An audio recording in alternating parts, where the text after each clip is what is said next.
Bismillahirrahmanirrahim. Assalamualaikum warahmatullahi taala wabarakatuh.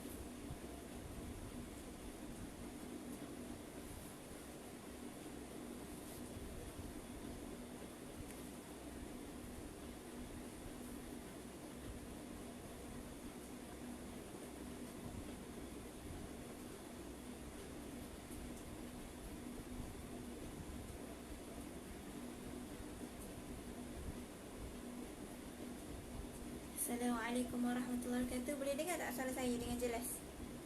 Aisyah Syafiqah.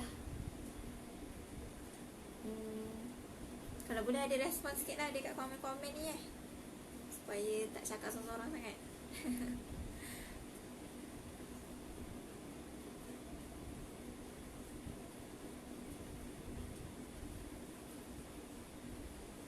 Okey.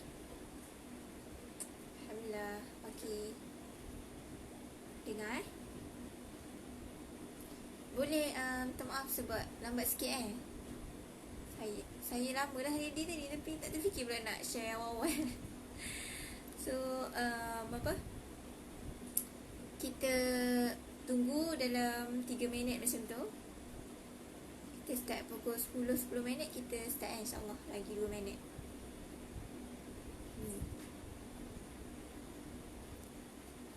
Nora Muhammad.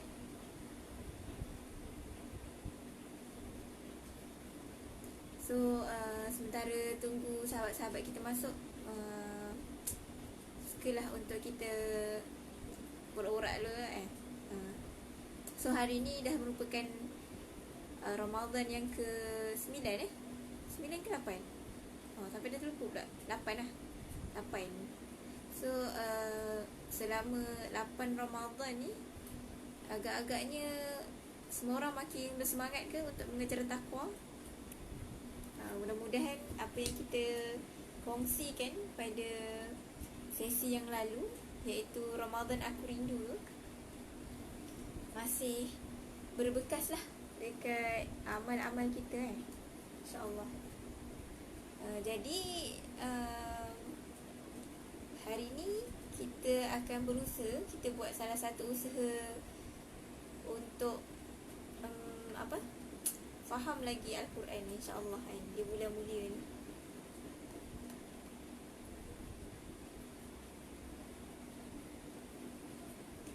Baru 2 orang masuk. Berapa orang yang akan bersama kita hari ni sepatutnya?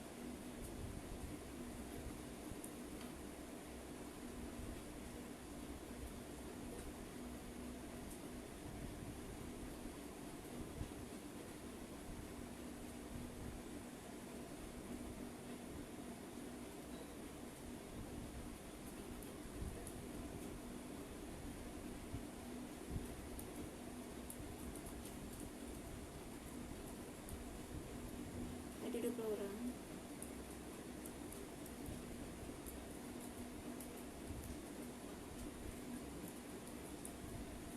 Okay. So saya dah bagi slide dekat mungkin jauh sangat buat saya dekat dashboard. Okay. Saya dah bagi slide dekat Facebook tu. Boleh tengok salah satu. Maksudnya kalau saya slide 1, 2 macam tu. Okey, baru buka lah. Kalau ada apa masalah boleh terus tanya dekat chat ni. So saya akan interact. Kita akan cubalah buat juga kita cubalah juga untuk buat sesi 2 hala insyaAllah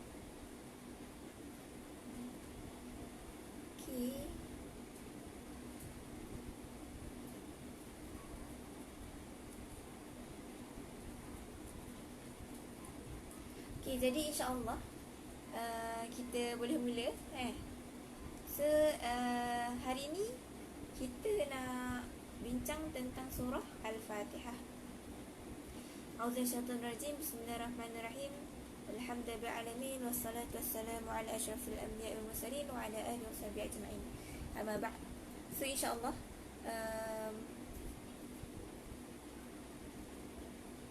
bila mana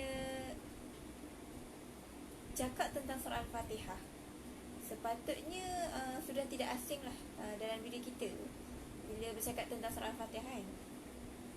Tapi hari ni kita akan merungkaikan serba sedikit sepatutnya apa surah Al-Fatihah ni akan menjadi macam mana akan menghasilkan diri kita yang bagaimana bila mana kita faham surah Al-Fatihah. Jadi hari ni seperti yang kita maklum, kita akan guna buku ni, Fathil Quran ni, untuk serba sikit. Tapi saya akan tambah jugalah daripada penambahan-penambahan daripada yang lain kan, untuk kita lebih memahamilah surah-surah yang kita akan bincangkan. Jadi alhamdulillah, semua alhamdulillah, surah Al-Fatihah ni kita buka dulu lah majlis kita dengan Ummul Furqan Al-Fatihah.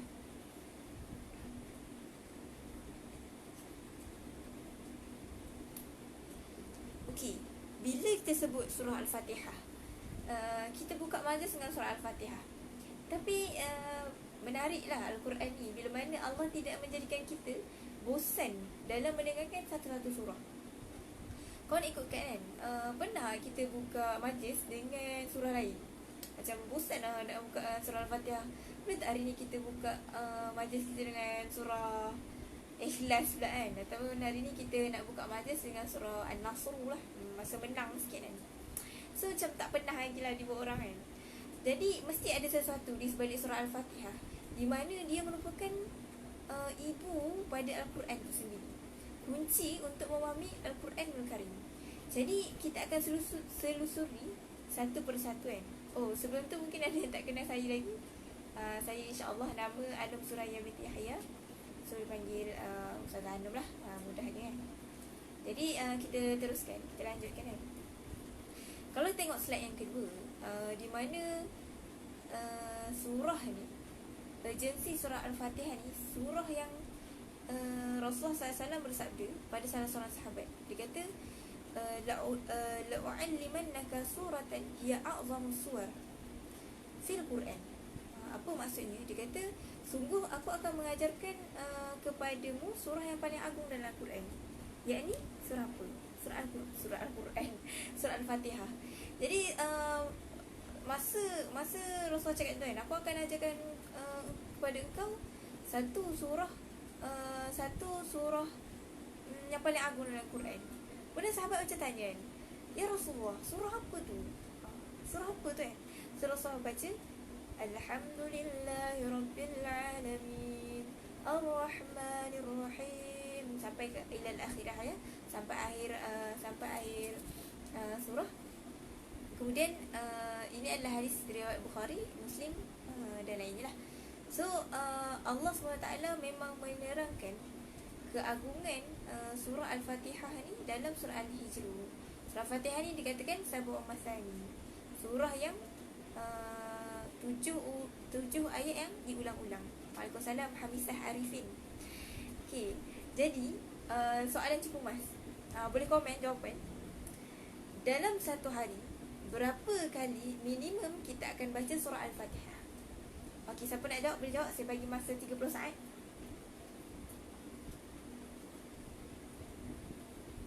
Berapa kali? Yang ada dekat talian. Hamisah ke? Alia ke? Aisyah. Paling minimum berapa kali kita baca Al-Fatihah? 17 kali. Masya Allah, mabruk ukhti ya Aisyah Syafiqah kan. 17 kali. Tu paling sikit. Belum lagi masuk kita baca waktu solat sunat, baca sebelum berdoa, pergi majlis-majlis ilmu, macam tu kan. Jadi surah ni, surah Fatihah adalah surah Makkiyah, diturunkan sebelum hijrah. So dia surah kelima turun. Awal lah, surah ni turun awal. Tapi menariknya surah ni, biasa kalau turun surah, Rasul akan bacakan dan sahabat akan dengar kan. Tapi nak kata urgensi surah Al-Fatihah ni, Rasulullah sendiri yang pergi jumpa sahabat dan dia kata, aku nak apa, macam tadi, nak tak aku ajarkan kau surah yang paling agung dalam Quran kan. Jadi memang surah ni sangat istimewa lah, surah Al-Fatihah ni. Jadi hari ni kita nak kupas surah yang menjadi kunci untuk kita memahami surah lain. Di samping itu, dia merupakan surah yang membuatkan solat kita jadi sah. Kalau tak baca surah Al-Fatihah, tak sah solat kita. Jadi apa yang ada dalam surah Al-Fatihah ni sampai Allah kena ingatkan kita berulang-ulang kali, sampai ia menjadi salah satu rukun dalam solat 5 waktu kita kan. Jadi kalau kita tengok slide yang ketiga, di mana produk ada gambar perempuan cantik kat situ kan. Ada saya tulis syamil, kamil, mutakamil. Sempurna, menyempurnakan dan saling menyempurnakan. Menyeluruh, sempurna dan saling menyempurnakan. So sepatutnya bila mana kita faham surah Al-Fatihah, kenapa kita nak tahu hari ni surah Al-Fatihah ni cerita pasal apa? Sebab kita nak jadi output seperti yang saya tulis dalam gambar ni. So surah Al-Fatihah akan menjadikan seseorang Muslim tu seorang yang sangat syumul. Syumul ni ke kehidupan dia menyeluruh. Keseluruh kehidupan dia tu adalah atas neraca Al-Quran. Jadi sebab apa? Sebab pokok persoalan yang ada di dalam surah Al-Fatihah ni akan membawa kita memilih dan juga berinteraksi dengan kehidupan kita dengan cara yang Allah nak, dengan cara yang Quran gariskan. Jadi apa pokok persoalan utama yang dibincangkan, pokok perbahasan yang dibincangkan di dalam surah Al-Fatihah? Okay, kita teruskan pada slide yang seterusnya, yang keempat. So pokok perbahasan Al-Fatihah ni ada 3 perkara yang dibicarakan dalam surah Al-Fatihah. Yang pertama daripada ayat 1 hingga ayat 4 membicarakan tentang akidah. Bagaimana surah Al-Fatihah mengajar kita untuk mengenal Allah SWT dan macam mana kita ni nak mengiktirafkan Allah SWT. Yang kedua, pokok perbahasannya adalah tentang ibadah. Kalau akidah tadi cerita siapa yang kita nak imani, macam mana kita nak kenal Allah, siapa dia semua kan. Yang pokok perbahasan kedua adalah ibadah. Macam mana kita nak beribadah dengan apa yang kita imani, yakni Allah. Macam mana kita ni nak menjadi hamba kepada Allah SWT. Itu akan dibicarakan pada ayat 5. Pokok perbahasan yang ketiga adalah tentang manhaj. Manhaj ni senang cerita method lah, ataupun method lah paling mudah bahasanya.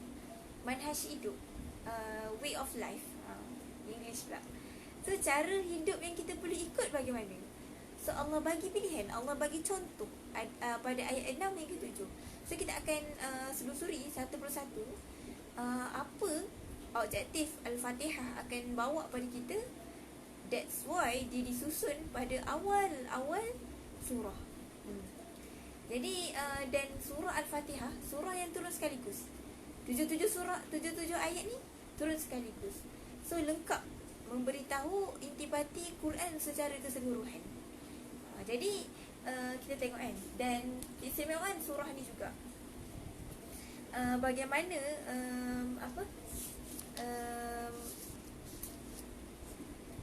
surah ini satu-satunya surah yang wujudnya surah yang wujudnya komunikasi antara kita dengan Allah. Disebabkan itu kita baca Al-Fatihah dalam solat. Sebenarnya ada satu hadis dalam khatam Quran ini dia ada ceritakan di bawah tajuk berkomunikasi dengan Allah.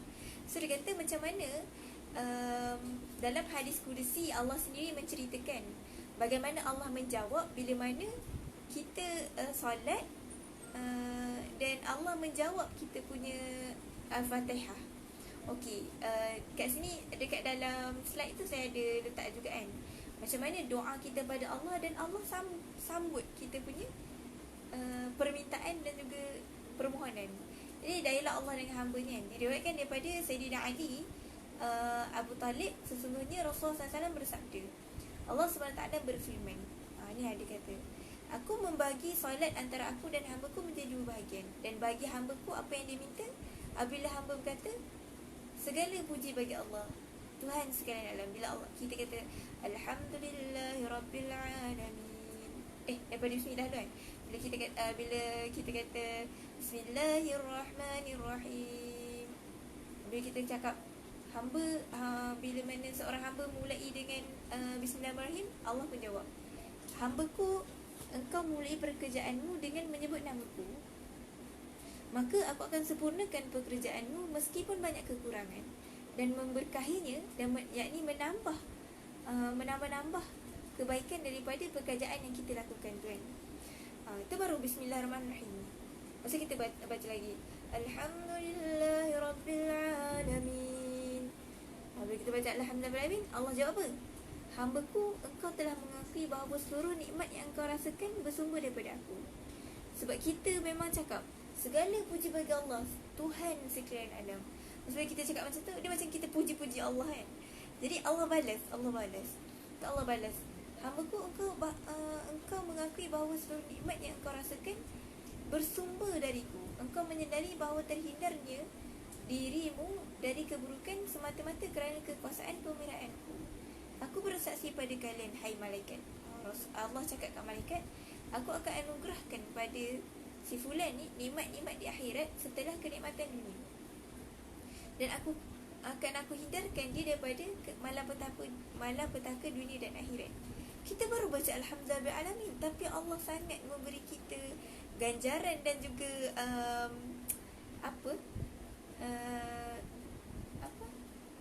Allah bagi kita jaminan. Allah bagi kita jaminan untuk mendapat kehidupan yang baik di dunia dan akhirat. Baru satu ayat, baru ayat yang kedua kita baca Alhamdulillahirabbilalamin. Yang seterusnya kita baca Ar-Rahmanir-Rahim. Kata Tuhanlah yang maha pemurah lagi maha penyayang. Maksud Allah kata apa? Aku diakui oleh hamba-Ku sebagai pemberi rahmat dan sumber segala rahmat. Ku persaksikan kepada kalian, hai malaikat-Ku. Allah cakap lagi dengan malaikat, aku akan curahkan rahmat-Ku kepadanya sampai sempurna, dan aku akan perbanyakkan anugerah-Ku untuknya. Sebab tu kan, saya tak baca satu-satu lah. Mungkin nanti kita boleh baca kat slide tu. Bila kita kata Maliki Yaumiddin, Allah pun sambut. Kita kata engkau lah yang menguasai hari pembalasan.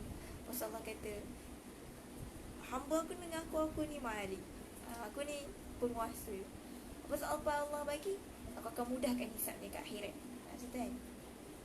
So kalau Umar Abdul Aziz bila dia baca Al-Fatihah, dia akan berhenti dan dia akan macam ambil gap, macam Bismillahirrahmanirrahim, Alhamdulillahirabbilalamin. Sebab dia rasa dia sedang berinteraksi dengan Allah SWT. Jadi sangat menariklah surah ni. Satu surah yang Allah sendiri mendatangkan hadis Qudsi menceritakan bagaimana Allah menjawab Al-Fatihah kita. So kita akan go through lagi surah ni supaya bila mana kita bertambah kefahaman kita pada surah Al-Fatihah ni akan buatkan kita mendapat kekhusyukan dalam salat. InsyaAllah kan, mudah-mudahan Allah mudahkan urusan kita hari ni. Jadi boleh kita pergi lagi. Kalau suara saya, sebab saya rasa makin lama suara saya macam makin slow, so kalau rasa macam tak dengar, boleh text kat situ, boleh message cakap tak dengar. So kita teruskan surah Al-Fatihah ni. Bila mana kita kata surah Al-Fatihah, slide yang ke-11, Al-Fatihah membuka pintu surah lain. Bagaimana dikatakan surah Al-Fatihah ni menjadi miftah, menjadi kunci? Sebab itulah nama surah nama lain bagi surah Al-Fatihah ni adalah surah Ummul Qura. Dia ibu kepada bacaan ni. Banyak lagi kalau penamaan surah kita tengok kan, apa lagi nama-nama yang disebutkan yang dinamakan surah Al-Fatihah. So Ummul Kitab dinamakan Ummul Kitab sebab mengandungi seluruh maksud dan tujuan daripada agama ni. Sama macam tadi saya cakap kan, sebab dia mencakupi tiga pokok perbahasan yang merangkumi seluruh perkara dalam kehidupan kita. Jadi seterusnya surah ni juga dinamakan surah Alhamdu sebab dimulakan dengan Alhamdulillahirabbilalamin. Macam tadi kalau dalam Quran surah Al-Fatihah ni juga dinamakan Sab'ul Mathani. Sebab apa? Dia merupakan bacaan yang diulang-ulang dalam setiap rakaat solat kita. Fatihah juga dinamakan Al-Kafiyah. Kafi ni maksudnya cukup. Kenapa dengan nama ini? Kerana solat tak cukup, solat tak sah melainkan dengan baca Al-Fatihah. Jadi dahsyatlah surah Al-Fatihah ni kalau kita tahu betapa besar manfaat surah Al-Fatihah. Memang sampai ada satu buku ni, nama tajuk ni, buku ni Madarijus Salikin, nama buku tu. Dia ada 3 jilid yang sangat tebal, hanya membicarakan tentang iyyaka na'budu wa iyyaka nasta'in. Subhanallah, macam sangat dahsyat lah kan. Jadi surah ni, kalau kita tengok kenapa penting sangat Al-Fatihah ni, apa kaitan Al-Fatihah dengan kunci untuk memahami ayat lain, kita akan tengok.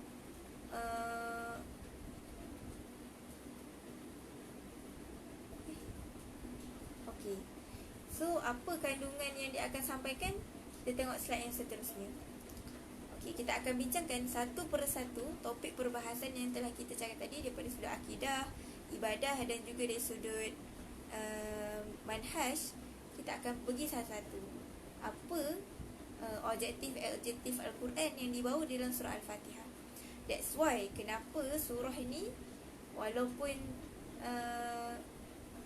tak begitu panjang, tapi dia dah cukup menjadi ibu kepada Al-Quran. So sebab dia sangat lengkap, apa yang ada dalam Al-Fatihah ni sangat lengkap. Jadi kalau kita tengok kan surah Al-Fatihah, dia terbahagi pada, secara ringkas kalau dalam kuartil Quran ni dibahagi pada 2 lah.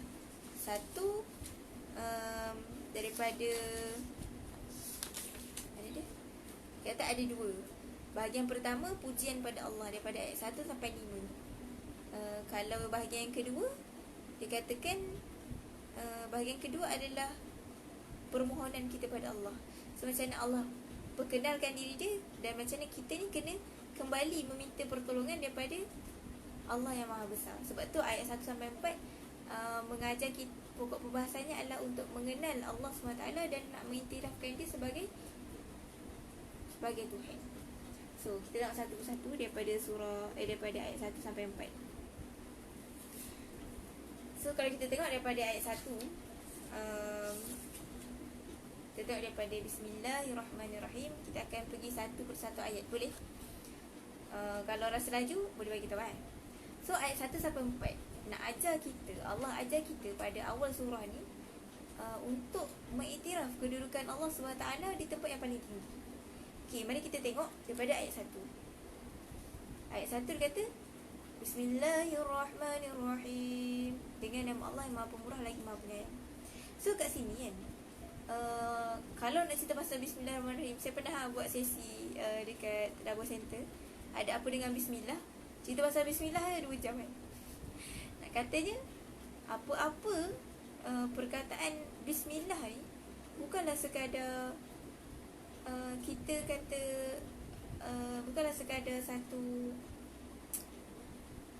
ayat semata-mata, tapi bagaimana Bismillah ni kita nak minta pertolongan daripada Allah dengan segala benda yang kita buat. Kita selalu macam rasa kita buat sesuatu tu disebabkan kemampuan kita. Contoh mudah yang selalu kita buat kan, nak menggerakkan tangan sebegini kan. Kalau bukan dengan izin Allah, nak gerak macam ni pun tak boleh kan. Tapi dengan Bismillahirrahmanirrahim, dengan nama Allah, maka boleh.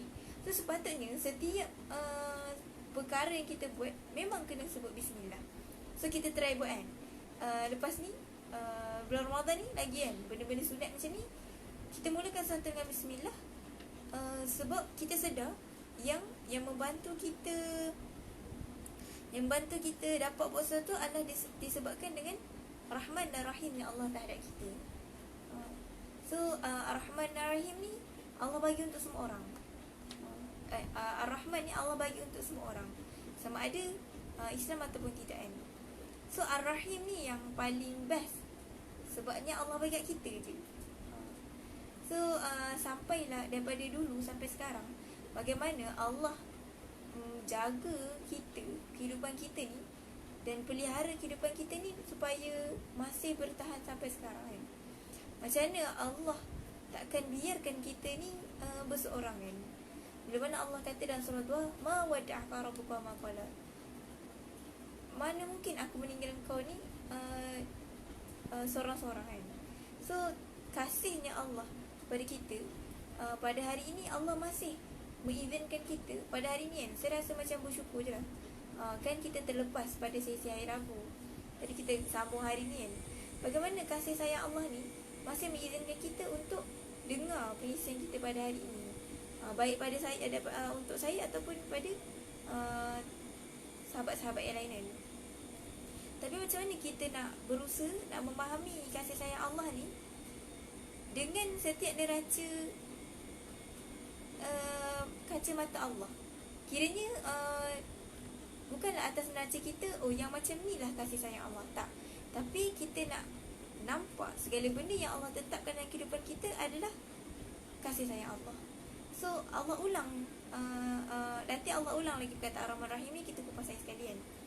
So bila mana kita kata Bismillahirrahmanirrahim, dengan nama Allah yang Maha Pemurah lagi Maha Penyayang. Saya diteruskan Alhamdulillahirabbil alamin. Okay. So bila mula daripada Alhamdulillahirabbil alamin, bagaimana Allah nak ingatkan kita Alhamdulillahirabbil alamin ni, maksudnya segala puji bagi Allah, Tuhan sekalian alam. Kalau dapat tengok dalam slide, saya ada tulis slide yang ke-15 tu. Kalau kita tengok kan, Alhamdulillahirabbil alamin, boleh tunjuk tak? Boleh nampak tak? Okay, kalau yang dah tengok nanti tengok dekat. Okay, saya bagi macam ni yang gambar dia. Yang ke atas ni Alhamdulillahirabbil alamin. Kalau kat bawah ni Allah, ni manusia. Kata benda ni kena berlaku rotation antara Allah dengan kita. So Allah bagi kita nikmat, ni Allah bagi kita nikmat. Jadi apa balik kita kena rotate balik bagi kat Allah. So kita kena bagi apa manifestasi syukur kita bila mana Allah bagi nikmat yang sangat banyak kat kita. Sebab kita ni hamba je. Jadi nikmat ni perlu dimanifestasikan, bukanlah sekadar kita sebut, oh senang je, Alhamdulillah, cakaplah Alhamdulillah, kan? Dah bersyukurlah tu. Betul, tak salah. Tapi macam ni kita nak return back semua benda yang Allah bagi kat kita ni dengan menjadi hamba yang benar, menjadi abid. Kita buat tujuan hidup kita. Abid ni adalah bukanlah ahli ibadah semata-mata, tapi kita merasakan seluruh kehidupan kita adalah untuk Allah. Dan paling menariknya, bila perkataan pertama dalam surah dalam Quran ni adalah al-alamin, alhamdulillah alamin, ayat lastnya alamin, dan pengakhiran surah dalam Quran diakhiri dengan minal jinnati wan nas. So nak katanya Al-Quran ni diawalkan dengan kata alamin dan diakhiri dengan kata an-nas, Allah dan juga hamba dia kan, manusia, seluruh manusia. Nak katanya memberi isyarat bahawa Quran ni bukanlah hanya untuk orang Muslim, bukanlah untuk orang yang suka tadabbur je kan. Tapi memang Quran ni petunjuk bagi seluruh umat manusia. Allah, segala puji bagi Allah, Tuhan sekalian alam, yang menjadi Tuhan kepada seluruh sekalian manusia. So sebab tu kita semua kena refer balik pada Al-Quran Karim. Okay, so kalau go through by ayat ni, saya akan pergi secara ringkas je lah sebenarnya. Sebab yang penting KQ ni dia akan ceritakan apa pokok perbahasan utama tadi kan. So segala puji bagi Allah. Yang tadi tu, kita puji ke tak puji, pujian tu tetap bagi Allah. Yang penting bagaimana kita memanifestasikan syukur kita. Sampai bagaimana Rasulullah SAW mengajarkan kita, dia solat malam sampai bengkak-bengkak kaki. Bila ditanya pada, kisah ni sangat biasa kan untuk kita, biasalah kita dengar. Bila ni Aisyah tanya, bukankah kau ni dah dijamin syurga, kenapa nak teruk-teruk beribadah macam ni kan? Apa jawab Rasulullah SAW? Bukankah aku hamba yang bersyukur? Subhanallah kan. Jadi rugilah kalau kita tak rasa nikmat Allah sampai sekarang ni. Segala puji bagi Allah, Tuhan sekalian alam bagi kita nikmat bulan Ramadan pula lagi sekarang ni. Jadi sangat rugilah kalau kita tak dapat bagi balik seperti mana Rasulullah SAW mengajar kita. Okey, Alhamdulillahirabbil Ar-Rahmanirrahim, Maliki Yaumiddin. Kita tengok Maliki Yaumiddin.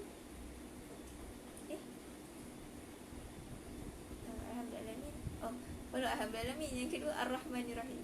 So kita kembali balik kan, Ar-Rahmanir-Rahim, bagaimana Allah memberi nikmat kepada kita. Sekali lagi Allah emphasize sifat Ar-Rahmanir-Rahim, pemurah dan penyayangnya Allah SWT terlalu banyak dalam Quran. Saya pernah listkan perkataan Ar-Rahman dan perkataan Ar-Rahim dalam Quran. Subhanallah, sangatlah banyak, lebih daripada beratus jugalah. Tapi saya tak ingat Ar-Rahman ke Ar-Rahim lagi banyak. Kalau tak salah saya Ar-Rahim, kalau tak salah saya lah. Cuma yang menariknya, bila sebut pasal Ar-Rahman Ar-Rahim ni, bila Allah sebut Ar-Rahman, Allah akan cerita tentang nikmat yang general kan. Tapi bila Allah cakap tentang taubat, Allah cakap tentang syurga, sesungguhnya Allah tu Maha Ar-Rahim. Nak kata Ar-Rahim ni sangat eksklusif.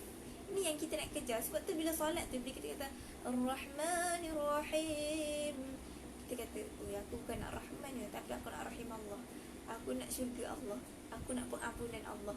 Sebab tu sepatutnya kita akan lebih khusyuk bila mana kita memahami Al-Fatihah. Jadi nikmat sangat banyak Allah bagi. Kalau yang saya list kat dalam ni kan, apa nikmat yang kita dapat, dalam slide saya tulis nikmat Islam. Kita tak susah-susah. Orang dulu susah nak dapat Islam. Para sahabat bersakit, kena jemur, kena dera, kena seksa. Kita tak berdarah sikit pun. Tak adalah tercalar sikit pun. Bahkan sedangkan kita adalah orang yang beragama Islam. Ya Allah, subhanallah, nikmat sangat dapat nikmat Islam ni. Jadi kita dapat nikmat sahabat yang mengingati Allah. Hari ni macam menariklah semua yang bersama untuk join kelas khawatir Quran ini, semua adalah orang-orang baik yang nak mengingati Allah.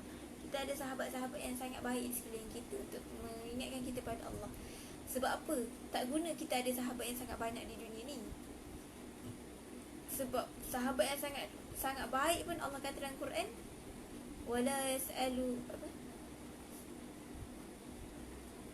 Allahu Akbar, lupa pula surah Ma'arij.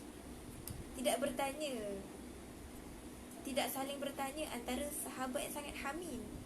Hamim ni sahabat sangat baik kat dunia. Memang kata orang macam belangkas kan. Yubassarunahum, tapi mereka ni saling tengok je dekat akhirat nanti. Tapi tak boleh nak selamatkan daripada azab. Bahkan kita akan saling menuduh antara satu lain untuk menggantikan, untuk menebus diri kita, untuk tak masuk kepada azab ni. Tapi ada satu yang Allah kata dalam Quran, kecuali sahabat-sahabat yang bertakwa. So kita nak ada ramai lagi sahabat-sahabat yang takwa ni, supaya boleh mengingatkan kita dan dia boleh selamatkan kita dekat akhirat. So apa lagi nikmat yang kita ada? Nikmat kesihatan, nikmat waktu sekarang, nikmat keluarga, buka bersama keluarga. Sekarang semua duduk kat rumah kan. Tapi kalaulah kita tengok satu persatu nikmat Allah ni, subhanallah lah, memang kita tak boleh nak gambarkan betapa dahsyat Rahman dan Rahimnya Allah. Walaupun kita ni banyak sangat kehilafan yang kita buat setiap hari. Mungkin dalam solat kita, saat kita sebut Ar-Rahman Ar-Rahim, langsung tidak ada kekhusyukan dalam solat kita. Tapi Allah terus beri dan beri pada kita nikmat yang tidak putus-putus. Jadi hari ini kita nak bawa lah, kita sama-sama dalam banyak-banyak nikmat yang sangat banyak Allah bagi ni, dengan penuh rasa kasih sayang, melimpah luah pula itu kan. Nikmat apa yang paling besar yang Allah bagi kita dan kita kena appreciate betul-betul nikmat tu. Mungkin ni saya dah kongsikan sikit masa Ramadan aku rindu tu. Apa nikmat paling besar? Ada yang nak jawab tak? Supaya tak cakap seorang-seorang kan. Agak-agak apa nikmat paling besar? Selepas iman dan Islam, apa lagi nikmat terbesar yang Allah masih bagi kat kita dan Allah jaga nikmat tu sampai sekarang? Ada yang nak jawab?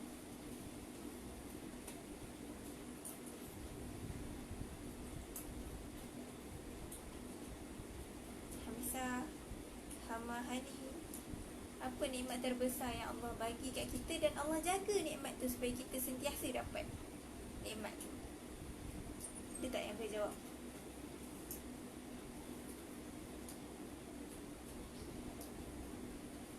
Ada? Hidayah. Okey, betul ada nikmat hidayah, tapi ada orang tak dapat nikmat ni. Ada orang dapat no lah. Hidayah selalu ada, taufik yang tak dapat. Ada tak jawapan lain? Allah jaga dan benda tu kita nampak. Nikmat tu kita nampak. Hidayah ni tak nampak. Nikmat yang kita boleh rasa sepatutnya. Ada tak? Jawab. Boleh cuba lagi? Kalau tak ada, jawapan ni ada pada slide yang ke-17. Agak gambar apa kat situ? Nikmat terbesar. Nikmat terbesar kita adalah nikmat Al-Quran. Quran ni dah turun selama 1400 tahun yang lalu. Tapi memang Allah kata, aku akan jaga kitab ni, aku akan pelihara kitab ni untuk menjadi petunjuk pada kita. Jadi inilah nikmat yang paling besar. Di bulan Ramadan Allah turunkan Quran ni, di mana bila mana turunnya Quran, maka berubahlah dunia dan seisinya punya syariat. Turun Al-Quran, bagaimana mengubah Makkah daripada tempat yang hina disebabkan berhala yang sangat dahsyat. Turun Quran, Iqra' bismi rabbikal ladzi khalaq, maka tersiberahlah dunia ni. Siberah ni maksudnya terceluplah kehidupan kita keseluruhannya dengan neraca Quran. Sebelum Quran turun, kalau kita nak tengok peribadi Rasulullah dah baik dah, dikatakan Al-Amin lagi, betul tak? Tapi bagaimana nak katanya akhlak yang sebenar adalah hulu-hulu Quran, akhlak Al-Quran. So Al-Quran ni lah satu antara kasih sayang yang paling besar daripada Allah SWT. Tanpa Al-Quran, kita tak tahu agaknya macam mana nak menjalani kehidupan kita. So hari ni kalau kita tengok kan, nikmat terbesar, kalau kita tengok next slide yang ke-18 tu, tu sebenarnya gambar tu kalau dekat PowerPoint dia boleh bergerak tu, macam mana pokok boleh tumbuh kan. So macam mana kita nak faham Quran ni sampai kita ni boleh membesar. Kalau biji benih tu boleh menolak tanah tu sampai dah tumbuh membesar, tumbuh rendang kan. So macam mana kita ni dengan adanya Quran membuatkan kita ni boleh menempuh segala kehidupan dalam kehidupan kita ni, sehingga kita ni jadi pokok yang bermanfaat pada orang lain, sehingga kita ni jadi pokok yang hidup subur, pokok yang rendang, pokok yang menghasilkan buahan. Jadi cumanya bila mana kita nak dapat tumbuh sihat subur ni, kita perlukan, kalau pokok dia perlukan baja, dia perlukan nutrien, dia perlukan matahari, dia perlukan air. Jadi kita juga memerlukan air, semua tu, yakni kita perlukan sumber-sumber yang boleh membuatkan kita ni berkembang dan bertumbuh bila mana kita nak faham Quran. Okey, bahasa mudah macam ni, kita nak faham Quran sebab bila siapa yang faham Quran ni akan jadi lebih baik, tak akan jadi pokok yang baik tu. Tapi sebelum jadi pokok yang baik, kita kena ada benda-benda, faktor-faktor yang buatkan kita boleh jadi sihat. So macam mana nak faham Quran? Kita kena ada usaha-usaha yang kita kena sanggup buat. Contoh pada hari ni, usaha yang semua orang buat, meluangkan masa untuk mendapat kefahaman Al-Quran. Mungkin ada orang yang sanggup beli buku, ada orang sanggup pergi kelas yang berbayar untuk memahami Al-Quran. So siapa yang berusaha sungguh-sungguh ni, Allah akan lihat, Allah akan tengok mana hamba dia yang betul-betul nak faham nikmat yang paling besar, dan insya-Allah Allah akan bagi kefahaman tu kepada kita. Sebab Allah tak akan sekali mempersiakan hamba-Nya kan. Jadi kalau kita tengok kan, ada orang yang macam, kita pernah terfikir tak, ada sahabat dulu sanggup perjuangkan sangat-sangat dahsyat hanya untuk mempertahankan kalimah Al-Quran kan. Tapi bukanlah kalimah yang dipertahankan, tapi keimanan yang cuba diperjuangkan. So kalau kita tengok kan, siapa yang sebenarnya yang sanggup buat benda-benda gila kan. Kita kata gila kan, sebab Rasulullah sendiri dikatakan gila oleh kaum dia. Siapa yang sanggup buat kerja gila ni? Orang yang sanggup berusaha bersungguh mengeluarkan diri daripada keselesaan untuk mendapatkan kefahaman Islam adalah orang yang memahami ayat yang seterusnya. Apa ayat seterusnya? Maliki Yaumiddin. Maksudnya apa? yang menguasai hari pembalasan. Bila mana kita sedar ayat ni, bila mana kita solat, kita kata Malik Yaumiddin, yang menguasai hari pembalasan.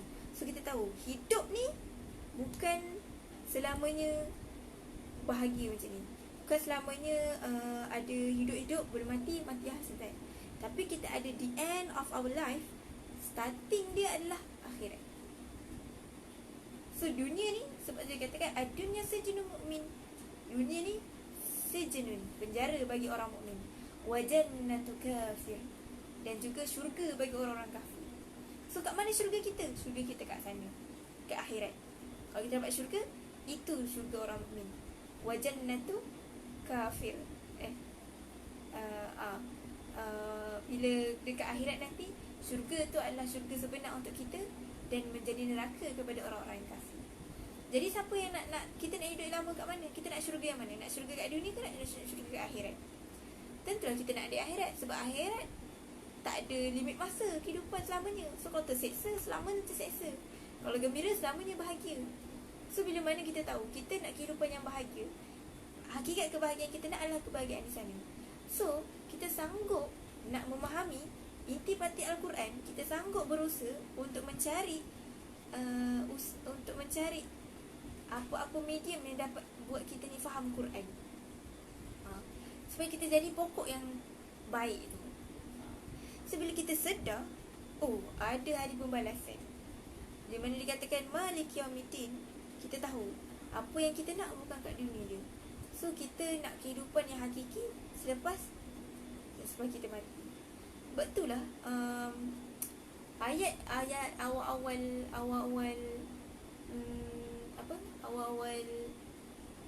dakwah Rasulullah SAW berkisah tentang syurga. Itulah yang menjadi obsesi mereka, obsesi oriented, akhirat oriented. Sebab kan, kalaulah kita tengok kan, student dulu semua pernah jadi pelajar kan, bila masa exam kita akan berusaha sesungguh, sebab kita tahu akan ada natijahnya nanti, akan ada kesannya. Kalau gagal tak dapat masuk U ke apa, atau gagal tak dapat masuk kelas ke apa kan. Sama, kalaulah kita gagal menjadi hamba sebagaimana dikatakan pada ayat 1 dan 2, kita tak kenal Allah, kita tahu Allah lah Rabbul Alamin, kita tak sedar kita ni hidup bertuhan, maka kita ni akan jadi hamba yang kufur. Kita tak ingat rupanya ada hari pembalasan, atau kita ingat, kita buat lupa je kan. So patutnya bila mana kita ingat azab akhirat ni, kita sanggup untuk menempuh segala kesusahan dekat dunia ni. Bahkan sahabat selalu cakap, ya Allah, kalau sakit ni, ada seorang sahabat dia kata, kalau lah sakit ni boleh menyebabkan terhapuskan dosa aku, biarlah aku sakit selama aku hidup. Sakitlah sahabat tu sepanjang hidup dia. Sebab apa? Dia tahu ada kehidupan akhirat yang dia nak kumpul pahala.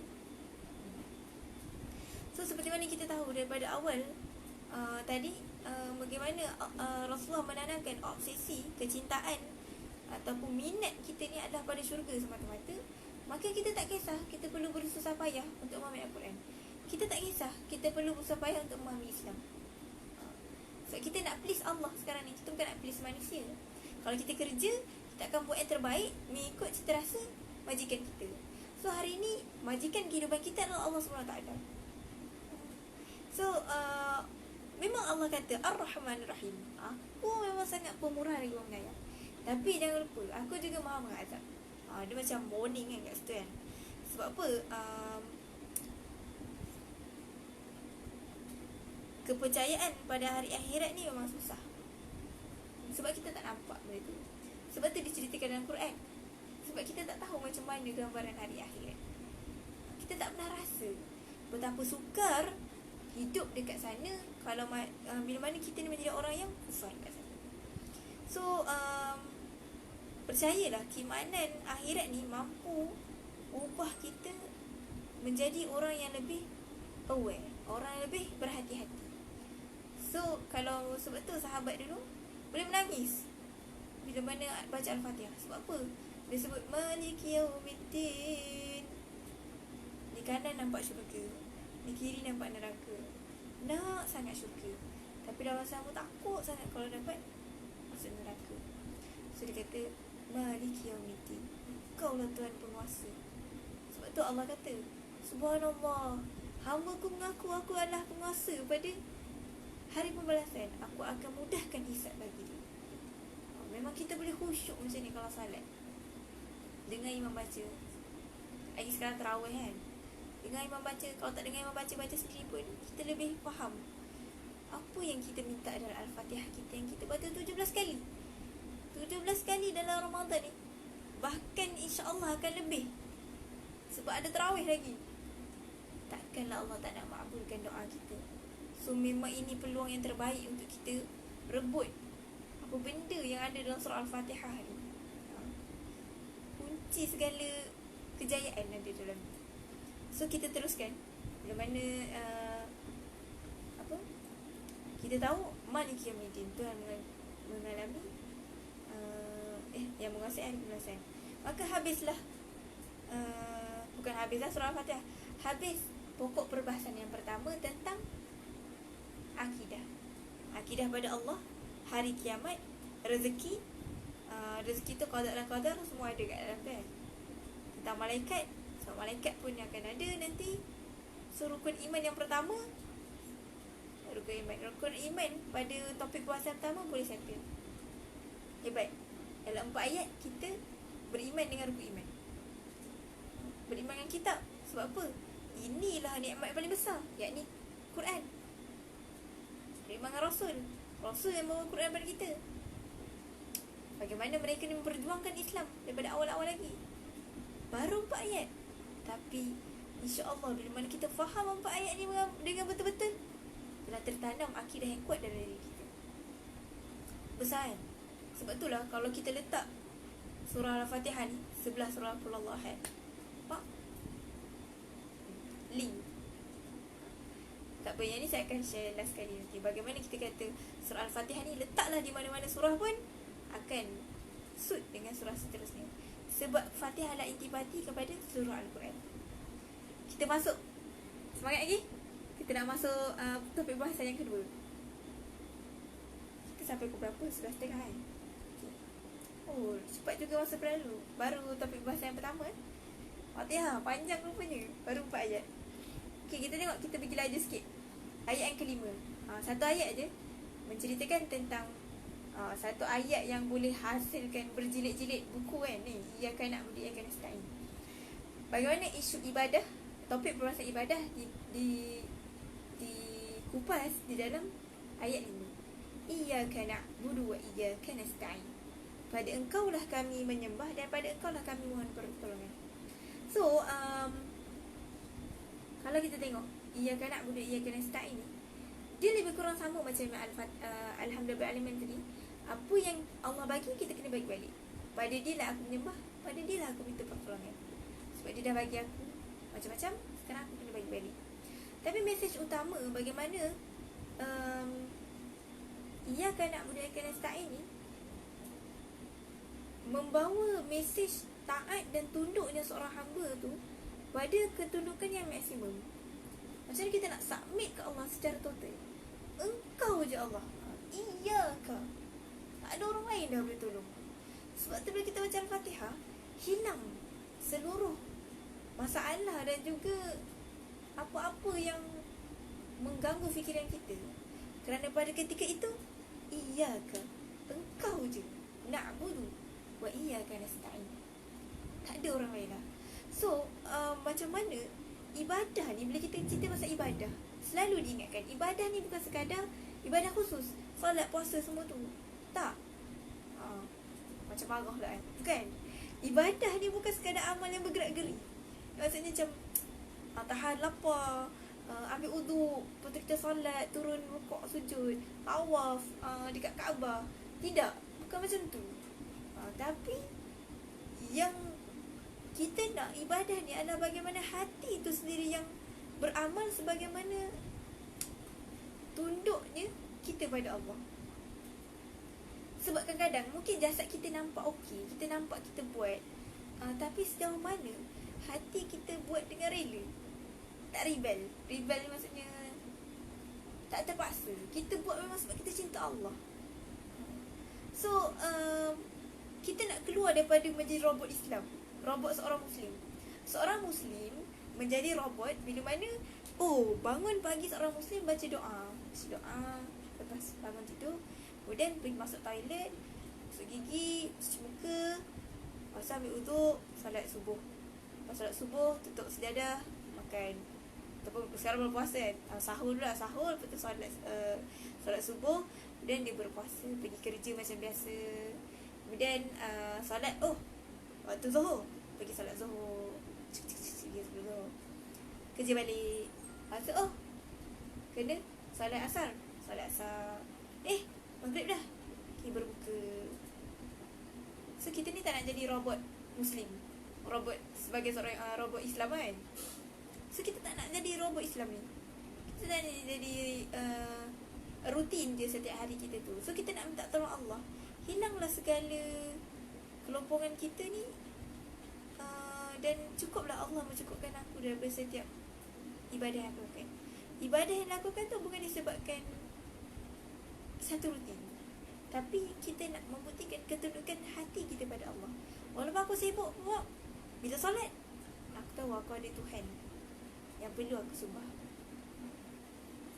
So seronok lah macam mana sebenarnya terlalu banyak dalam Quran cerita tentang ibadah ni.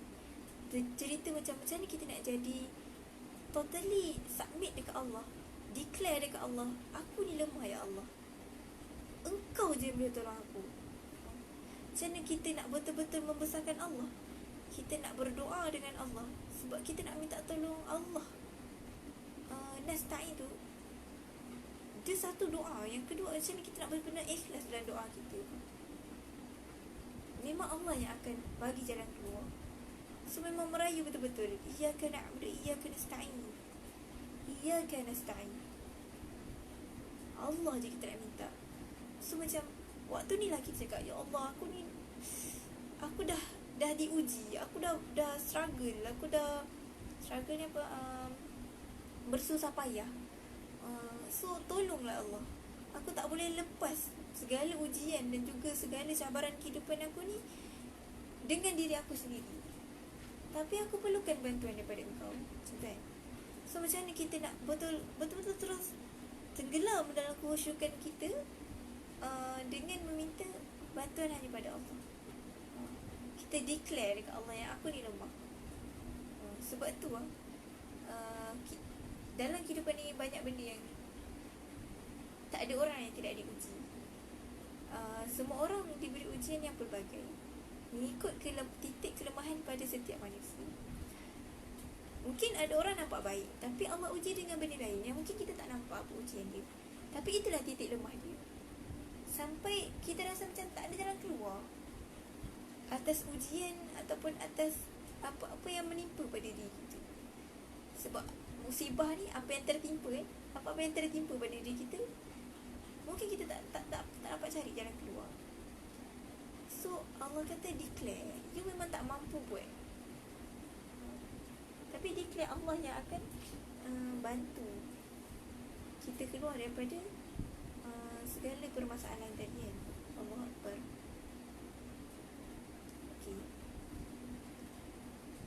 So bila kita tahu tentang Allah, dan yes, kita aware, kita declare kita ni hamba, kita akan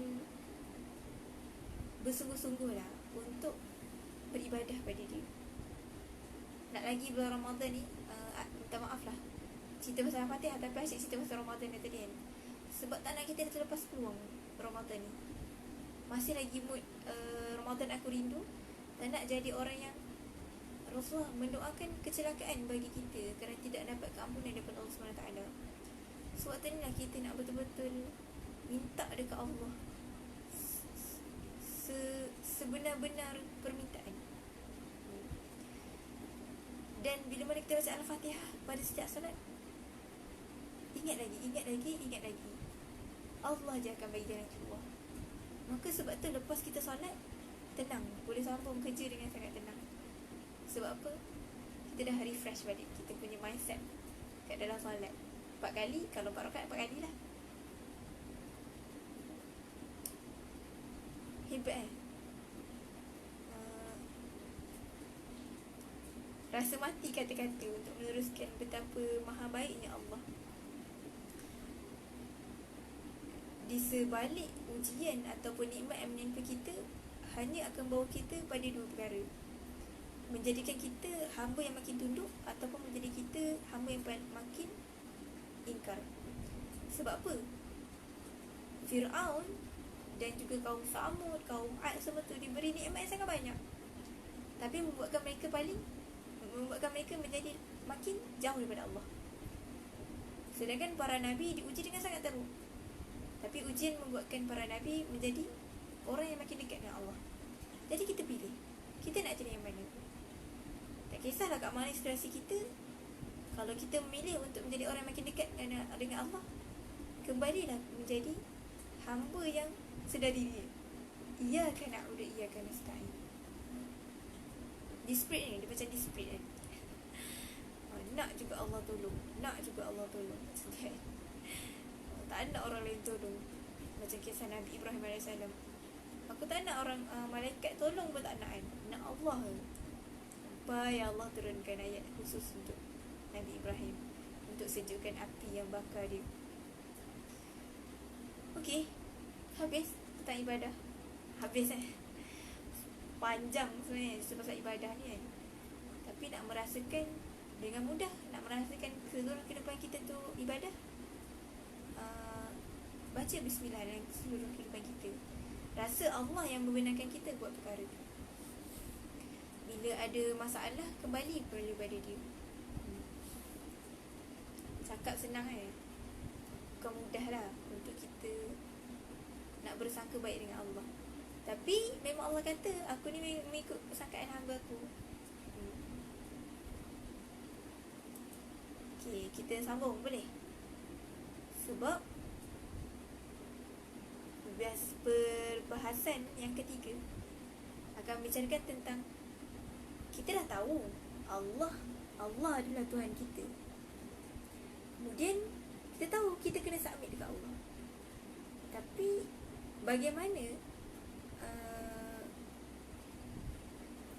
tindakan yang perlu kita ambil pada setiap perkara yang berlaku, yang berdatang dalam kehidupan kita. Contohnya kalau benda A berlaku kat kita, macam mana kita nak berinteraksi dengan benda A? Ataupun benda B datang dalam kita, macam mana kita nak berinteraksi dengan benda B? So Allah ingatkan kita pada ayat yang seterusnya.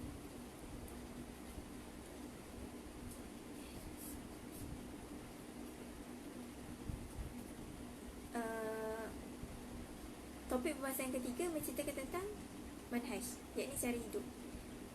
Cara hidup macam mana kita perlu ikut kan? So kalau tengok slide yang ke-24,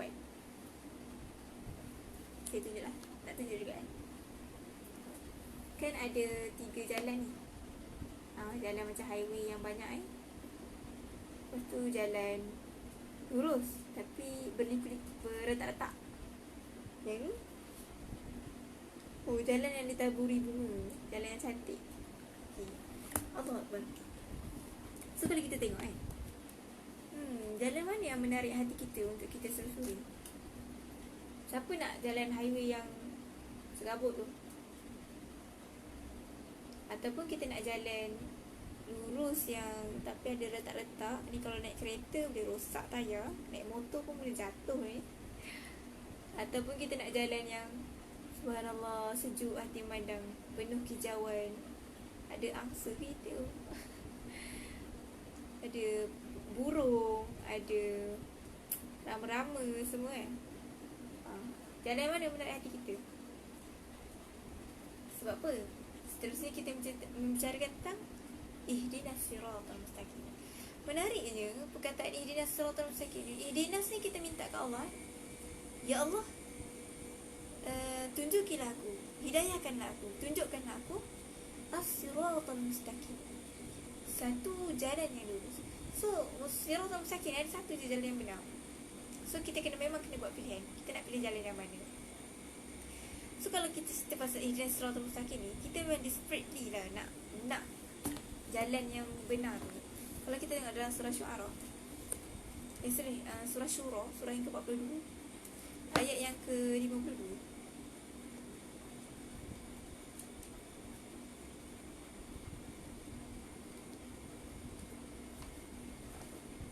Saya bacakan. A'udzu bisyaitanir rajim.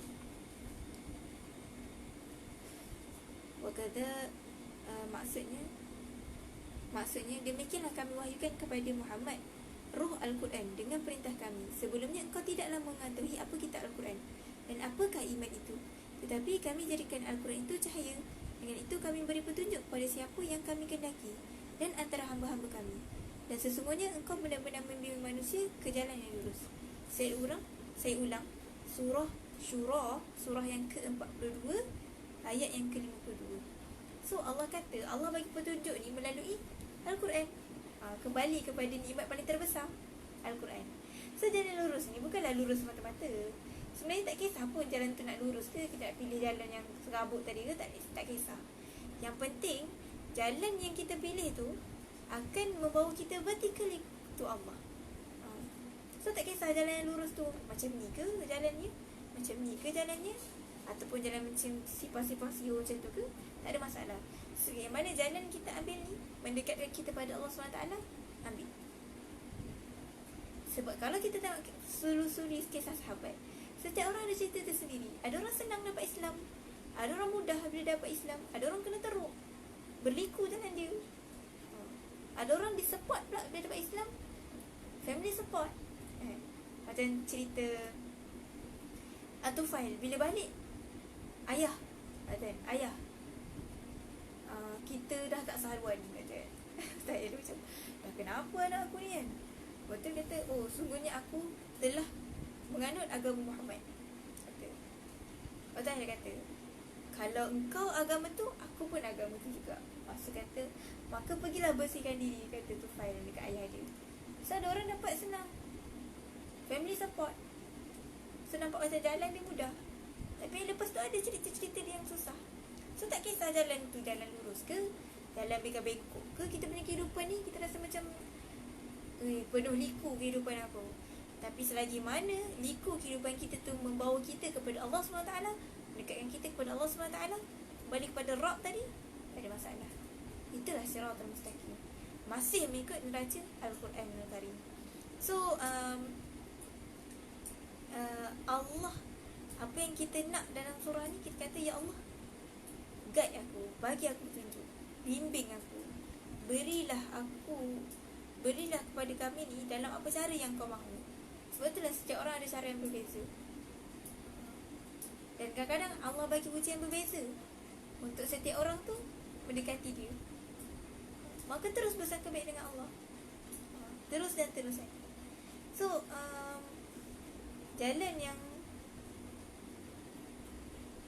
yang lurus ni adalah jalan di mana orang yang memegang Al-Quran dan Sunnah.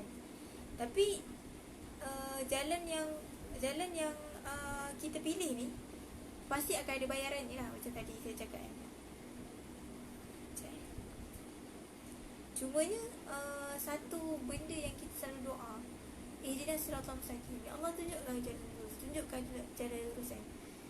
Tapi bila mana jalan tu dah sampai pada kita, adanya peluang untuk kita memahami agama, janganlah kita memalingkan diri kita daripada jalan tersebut. Takut-takut kita dah minta-minta, lepas tu Allah bagi tak nak Quran, dan sampai Allah dah tak bagi daya kat kita. Ya muqallibal qulub, sabit qulubana ala dinik wa ala ta'atik. Ya Allah yang membolakkan balik hati, tetapkanlah hati aku ni pada agama dan juga ketaatan kepada Engkau. Itu yang kita nak. Sebab itulah bila kita baca Al-Fatihah, kita kata ihdinas siratal mustaqim, kita kembali mengingati Allah supaya keep us on track, untuk pastikan kita sentiasa berada dalam rasa yang benar. Okey? Boleh? Cuma landasan yang benar ni Allah bagi contoh. Sirat yang macam mana? Ihdinas siratal mustaqim, sirat yang macam mana? Siratal ladzina an'amta 'alaihim ghairil maghdubi 'alaihim waladdallin. Ada lagi berapa minit? Iaitu jalan orang yang engkau telah kurniakan nikmat kepada mereka, bukan jalan yang engkau telah murkai, orang-orang yang engkau telah murkai, dan bukan juga golongan orang-orang yang sesat. So kalau kita tengok kat sini, siratal ladzina an'amta 'alaihim, ada 3 golongan disebutkan. Pertama an'amta. Kalau kita slide yang ke-26, saya highlightkan warna purple, an'amta. Yang kedua maghdub. Yang ketiga ad-dhalin. Golongan yang diberi nikmat, golongan yang telah dibukai, golongan yang telah disesatkan. So kita akan tengok, kita akan belajar melalui contoh-contoh yang Allah bagi, dan kita nak ikut contoh yang mana. So kita start daripada an'amta. Saya tengok slide yang ke-8. An'amta ni, siapa golongan an'amta ni? An'amta ni golongan tabi'in, golongan rasul, golongan sahabat, di mana mereka ni pun, mereka lah golongan yang telah melalui perjalanan yang benar-benar bersama Allah. Dan pernah fikir, agak-agak diorang tahu tak kita akan sebut-sebut nama dia sekarang? Mesti dah tak tahu ya. Betapa ikhlasnya mereka ni, sehingga ikhlasnya mereka tu membawa kita dapat rasa perjuangan-perjuangan yang telah mereka lakukan. Dan mereka ni memang benar-benar orang yang telah diberi nikmat oleh Allah SWT. So kalau kita cakap tadi, iyyaka na'budu wa iyyaka nasta'in, pada engkau lah aku menyembah dan pada engkau lah aku minta pertolongan. Mana keikhlasan mereka memang totally submit to Allah. Tak ada sebab keduniaan langsung tak ada. So kalau kita tengok, ikhlas ni dia memang tak bercampur langsung. Kalau dalam surah An-Nahlu, dalam ayat yang ke-66, Allah bagi analogi ikhlas ni dengan susu ikhlas, labanan khalisan, susu ikhlas. Surah An-Nahlu ayat 66. Kenapa dikatakan susu ikhlas? Sebab kalau kita tengok susu ibu kan, dia keluar, susu ni sebenarnya darah, tapi bila keluar tu putih. Ikhlas ni susu tu, nak katanya tidak bercampur dia dengan darah. So golongan tabi'in, golongan rasul, inilah golongan-golongan memang kita rasa macam, ya Allah, memang taklah kita nak jadi macam sahabat. Hebat sangat, diorang ada Rasulullah kot, kan? Ya ke? Memang diorang ada Rasulullah, tapi kita, bila tak ada Rasulullah, diorang jadi kafir ke semua? Tak. Tapi apa yang tinggal? Al-Quran. Sebab tu Quran ni, Quran yang kita ada sekarang ni, walaupun dah dalam bentuk buku dah sekarang, konten dia adalah Quran yang sama yang mengubah Umar Al-Khattab daripada seorang yang sangat membenci Nabi, sangat tidak mempercayai Allah, kepada orang yang sangat-sangat tunduk kepada Allah SWT, orang yang sangat-sangat sensitif, dan dikatakan dia adalah Furqan, yakni puncak tertinggi takwa, mendapat Furqan. Subhanallah, susah, perasaannya susah nak digambarkan. Bagaimana hebatnya Quran tu ubah kehidupan seseorang.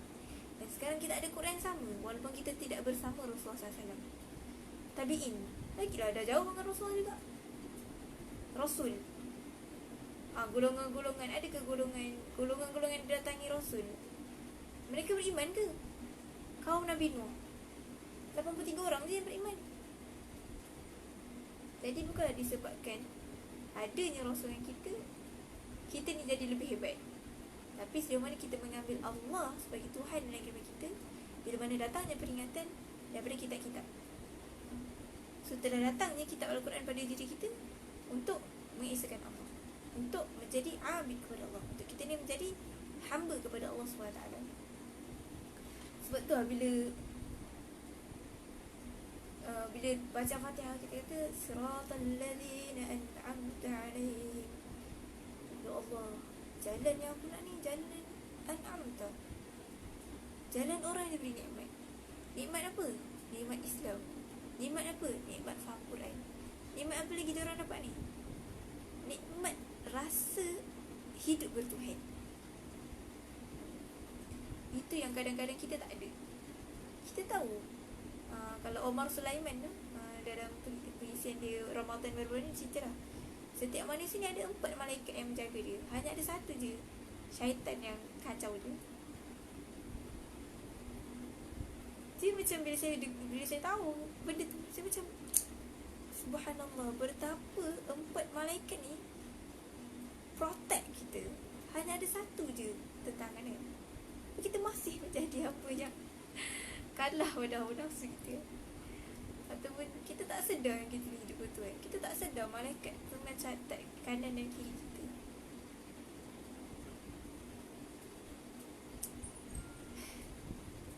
Sabar sekejap. Jadi hebatlah kita nak. Sebab kita kata kalau nak tengok contoh ni, tengok contoh yang dah berjaya. Tengok contoh yang orang tu mati disebabkan memperjuangkan benda tu. So para sahabat, tabi'in, rasul-rasul ni lah kisah-kisah yang kita nak belajar. Sebab tu lah dalam Quran cerita tentang mereka. Sebab nak kita bagi pengajaran. Sedangkan Quran yang Allah turunkan untuk menjadi petunjuk kepada Nabi Muhammad juga. So bagaimana Nabi Muhammad sendiri berinteraksi dengan kisah-kisah orang terdahulu. Dan ini yang kita kena buat sekarang. Sama juga. Tengok kisah-kisah orang terdahulu kan. So ni adalah Quran Al-Amta. Okay, mungkinlah ni macam jauh sangat Contohnya terlalu jauh lah. Sahabat memang kawi sangat ni kan. Kata kawi ni kuat sangat kan. Ni mana okay, kita tengok. Ini saya bagi yang page yang ke-29 tu orang-orang yang dekat sikit yang kita. Kalau kenal lah, gambar yang pertama ni adalah Imam Hasan Al-Banna. Bagaimana dia sendiri meniti sirah dan mengajarkan kita bagaimana sirah ni yang akan menyelamatkan dunia dan dunia Islam kita sekarang. Dengan apa yang kita buat sekarang, konsisten membina individu Muslim tu yang perlu dibetulkan. Bukanlah negara tu yang perlu dibetulkan, tapi setiap jiwa orang Islam ni perlu diletakkan Al-Quran dalam jiwanya. Perlulah jasadnya beramal sebagaimana neraca Al-Quran. Maka tertegaklah Islam ni dekat atas muka bumi. Yang kedua, gambar kedua, siapa tu? Yusuf Qaradawi. Yusuf Qaradawi ke yang kedua? Sampai dah di buang negeri semua kan, tapi masih memenangkan Islam. Yang ketiga ni lah, saya nak cerita yang ketiga ni. Syekh Ahmad Yasin dah meninggal kan. Orang yang lumpuh, subhanallah, boleh pergi bunuh macam tu je, dia tak boleh buat apa pun. Tapi bagaimana kematian Syekh Ahmad Yasin, orang yang berada dekat kursi roda ni, kematian dia mati dibom dengan Apache gambar yang kedua ni Ramadan Al-Buti. Tak perasan. Oh iyalah, Ramadan Al-Buti. Ramadan Al-Buti ni, ya Allah, ini borak lah borak sikit lah. Ramadan Al-Buti ni kalau kita tengok, kalau dia bagi ceramah, Assalamualaikum warahmatullahi wabarakatuh, macam tu. Tua lah, dah tua Ramadan Al-Buti. Tapi dia pun dibom juga. Dibom juga. Waktu tu dia tengah bagi kuliah, dibom. InsyaAllah saya tak ada lagi orang pun bagi kuliah setakat ni. Macam tu lah. So Syekh Ahmad Yasin juga mati kena Apache, padahal duduk atas kursi roda. Inilah Al-Amta, orang yang sangat diberi nikmat oleh Allah. Kat dunia lagi kita dah rasa dia ni orang yang dicintai Allah, apatah lagi dekat akhirat. Subhanallah. Okey, kita pergi lagi sikit. Alamak, nak kat analis pula ni kan. Siapa pula golongan maghdub? Golongan yang Allah murka. So golongan ni Allah bagi nikmat tapi diingkar. Seperti mana kaum Samud, kaum yang sebelumnya yang Allah binasakan mereka dalam surah Al-Fajr banyak. Kaum Ad, kaum semua tu kan. Tapi maghdub ni juga adalah dia maghdub ni, kalau tadi An'amta ni bagi hidayah, ambil. Kalau maghdub ni pula dah tahu benda yang betul tapi still tak nak ambil. Dah datang dah kebenaran kat dia tapi still tak nak ambil. Ini perangai orang Yahudi. Diceritakan secara detail surah Al-Fatihah, kemudian diceritakan tentang golongan maghdub dalam surah Al-Baqarah secara detail. Sangat banyak diceritakan macam mana perangai orang maghdub, orang Bani Israel, Yahudi. So kalau waladhdallin,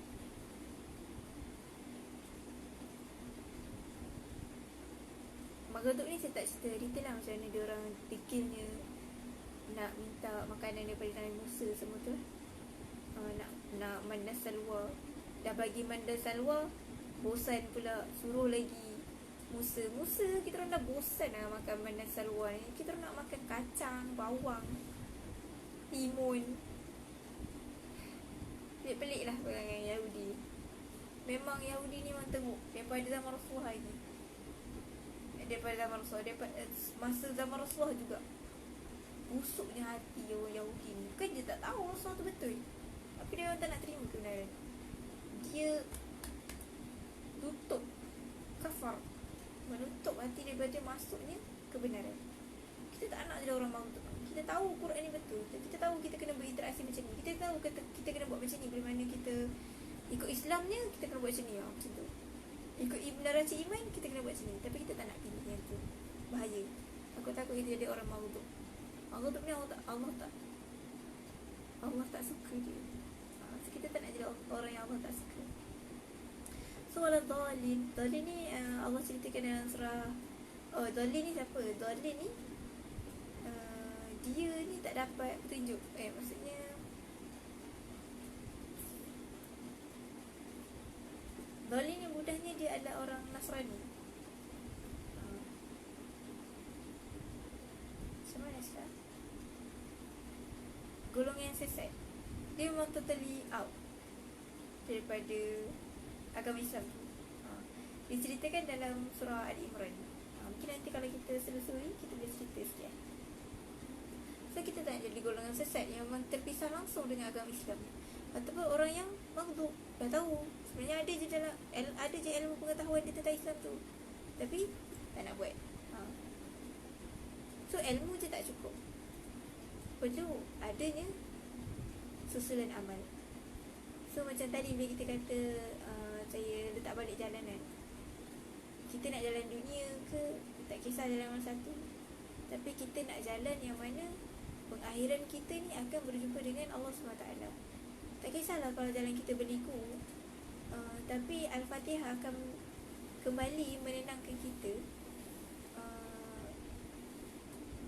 untuk keep back to Allah, kembali kepada Allah, kembali dan terus kembali. Kemudian bila kita habis surah Al-Fatihah, kita akan baca Amin. Sebab apa? Sebelum tu kita tak nak jadi antara tiga golongan manusia tadi. Orang yang diberi nikmat tahu kebenaran, lepas tu orang yang dibukai tahu kebenaran tak nak ikut, ataupun orang yang sesat. Sesat ni dia tahu kebenaran dan berpaling. Lagi teruk lah, sebab dia tahu. Contoh Nasrani, dia tahu tapi dia terus berpaling. So bila kita kata amin, maksudnya ya Allah kabulkanlah permintaan aku. Mana lebar kita minta tadi, akhirnya kita kata ya Allah cukuplah.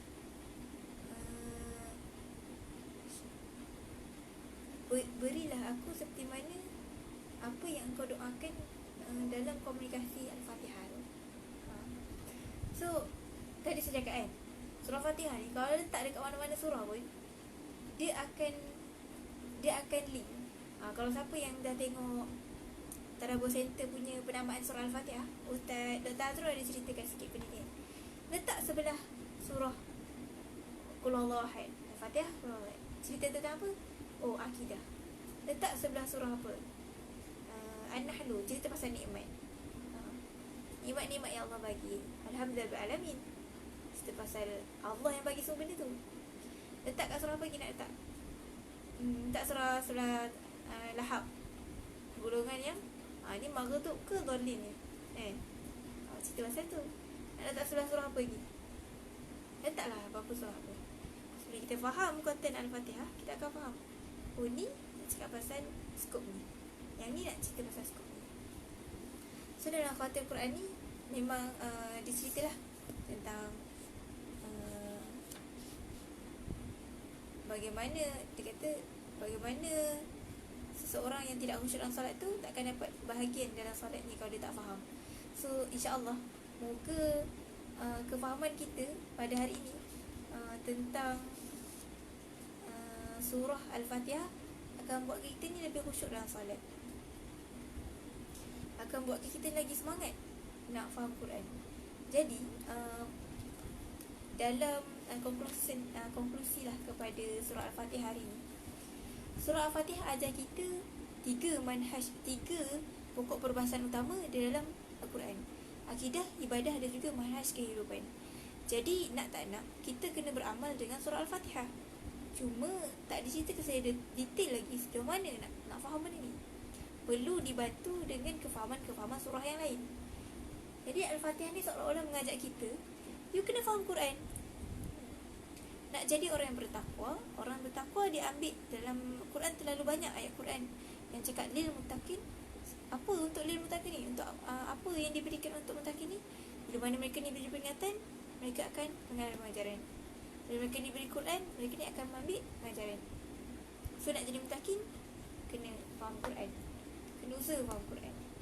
So insyaAllah serba sedikit tentang surah Al-Fatihah.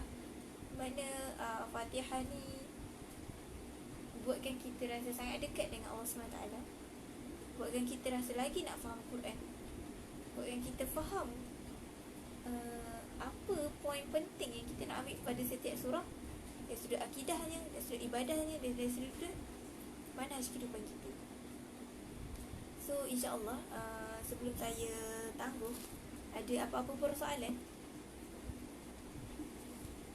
Saya minta maaf kalau suara saya kurang jelas. Mungkin sikit lah, saya pun rasa kurang kuat suara saya, agak serak sikit. Ada persoalan? Kalau tak ada, kita tangguhkan. Kalau ada, boleh. Kalau tak ada sekarang ataupun nanti nak tanya lagi, boleh lah, boleh PM lah kot. Jadi moga kefahaman kita pada surah Al-Fatihah ni benar-benar menjadikan kita seorang Muslim yang lebih syumul kehidupannya, lebih menyeluruh. Menyeluruh dengan apa? Menyeluruh dengan neraca Allah adalah segalanya. So Alhamdulillah, yang baik tu datang daripada Allah, yang buruk tu datang daripada diri saya sendiri. Hakikatnya kedua-dua itu datang daripada Allah SWT. Jadi kalau tak ada apa, kita tangguhlah sesi khawatir Quran. Lupa. Tak apalah, nanti kalau ada kesempatan, sepatutnya elok saya menceritakan sedikit tentang buku ni. Boleh lah, saya masih sikit lah. So penulisnya Amrul Khalid. Buku ni dia tak semua surah ada. Ada surah-surah yang tak ada. Dia menceritakan tentang tema surah tu apa. Kemudian dia akan cerita tentang ayat-ayat penting yang berada dalam surah tu. Maksudnya dalam surah tu, apa macam ayat yang penting yang membawa kepada kefahaman tema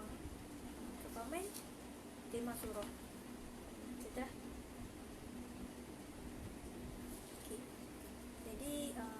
Wallahu a'lam bissawab. Kita tangguh dengan tasbih kafarah dan surah Al-Nas.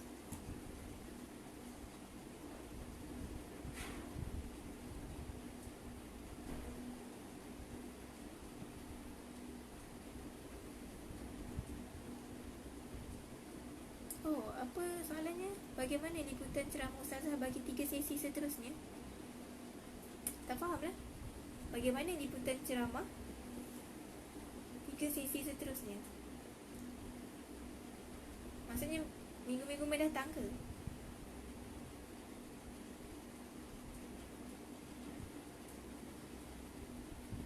Macam mana ya Hamisah? Maksudnya next session saya bila ke? InsyaAllah sepatutnya setiap hari Rabu lah. Sepatutnya setiap hari Rabu pada jam 10 pagi juga sampai 11.30. Hari tu saya tak sihat sikit, saya ganti hari ni. Ni pun suara saya serak lagi. Kita tekat sikit. InsyaAllah. Okay. Gitulah. So semoga kita dapat jumpa lagi nanti. Saya tak pasti sama ada kita nak teruskan dengan surah Baqarah. Sebab kalau Baqarah mungkin satu sesi tak inilah, memang takkan habis lah Baqarah tu. Jadi mungkin perlukan 2-3 sesi untuk Baqarah saja. Sebab Baqarah dalam ni pun memang agak panjang. Ataupun saya akan buat pemilihan surah untuk kita apply di bulan Ramadan ni terlebih dahulu. Okay, InsyaAllah akan diberitahu akan datang. Okay, jadi saya finishkan live dulu. Kalau apa-apa kita tanya, masih boleh tanya dekat ruang komen, InsyaAllah. Assalamualaikum warahmatullahi ta'ala wabarakatuh. Barakallahu fikum. Semoga Allah menerima amal-amal kita dan usaha kita untuk memahami Al-Quran.